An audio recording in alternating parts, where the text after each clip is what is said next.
কে কর্মচঞ্চল হতে বলেছেন, কাজ করে খেতে বলেছেন। কাজে লজ্জা নেই, লজ্জা অলসতায়।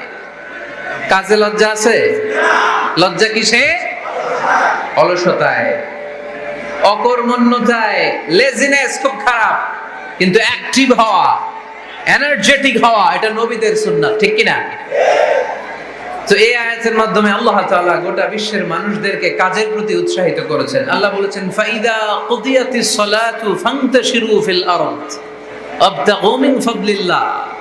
যখন সালাত শেষ হয়ে যায় তখন তোমরা জমিনে ছড়িয়ে পড়ো, প্রত্যেকের ওয়ার্ক প্লেসে চলে যাও, কাজ করো। আবতাগু মিন ফাদলিল্লাহ, আর আল্লাহর দেয়া ফদল তালাশ করো, রিজিক তালাশ করো। মসজিদের ভিতরে রিজিক আছে? কথা কয় না। মসজিদে গেলে কি টাকা পাওয়া যায়? খাওয়া পাওয়া যায় না। খাবার উৎপন্ন করতে হয় মসজিদের বাইরে।